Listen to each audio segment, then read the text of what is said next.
Hello guys, നമുക്ക് ഇന്ന് പപ്പാടെ കൂടെ കൂർക്കപ്പാടത്തേക്ക് പോയാലോ? അപ്പോൾ ഞങ്ങളിവിടെ എത്തിയിട്ടുണ്ട്. ഞാനും ഇന്ന് ഫസ്റ്റ് ടൈമാണ് പപ്പാടെ കൂടെ കൂർക്കയ്ക്ക് വെള്ളം നനയ്ക്കാൻ വേണ്ടിയിട്ട് വരുന്നത്. അപ്പോൾ നല്ല രസമായിരുന്നു കേട്ടോ അന്നത്തെ ദിവസം. ഇവിടെ നിന്നാണ് വെള്ളമൊക്കെ എടുക്കാറ്. പിന്നെ ഇപ്പോൾ കൈക്കോട്ടൊക്കെ ആയിട്ട് ഇറങ്ങിയിട്ട് ഞാനും ഇന്നും വെള്ളത്തിൽ കളിക്കുക, പിന്നെന്താണ് ഓടിക്കളിക്കുകയൊക്കെ ചെയ്യുക. ഉപ്പ ഞങ്ങൾ ചീത്ത പറയുന്നുണ്ട്, പക്ഷെ ഞങ്ങളതൊന്നും കാര്യമാക്കണില്ല. പിന്നെ ഉപ്പ ദുബായിലായിരുന്നു. കൂർക്കപ്പാടത്തിലും പിന്നെന്തായിരുന്നു പള്ളിക്കത്തെ സെക്രട്ടറി ഒക്കെ ആയിരുന്നു ഉപ്പ.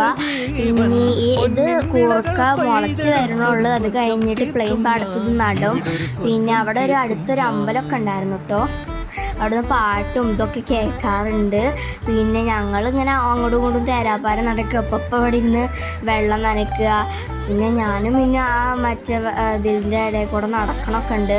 ആ വെള്ളം അങ്ങോട്ടും ഇങ്ങോട്ടും ചീറ്റ് കളിക്കുകയൊക്കെ ചെയ്യുന്നുണ്ട്. അപ്പം ചീത്ത പറയുന്നത് ഇതാണ് ആ അമ്പലം, ഇവിടെയാണ് ഈ പാടത്താണ് വെടിക്കെട്ടൊക്കെ നടക്കാറ്. ഈ വെള്ളം നല്ല തെളി വെള്ളമായിരുന്നു. ഞങ്ങൾ ചവിട്ടി കലക്കിയ വെള്ളമാക്കി. ഇത് നല്ല തണുപ്പുണ്ട്.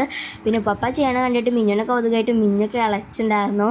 പിന്നെ ഞാനും ഇങ്ങനെ കുറച്ച് കൂർക്കയ്ക്ക് വെള്ളമൊക്കെ നനച്ചിട്ടുണ്ടായിരുന്നു. വിദേശ രാജ്യങ്ങൾക്ക് കൂർക്ക നല്ല ഡിമാൻഡാന്നൊക്കെ കേൾക്കുന്നുണ്ട്. ഇതാണ് ഞങ്ങളുടെ പപ്പാടെ പാടം. അപ്പോൾ നമുക്ക് ടാറ്റാ.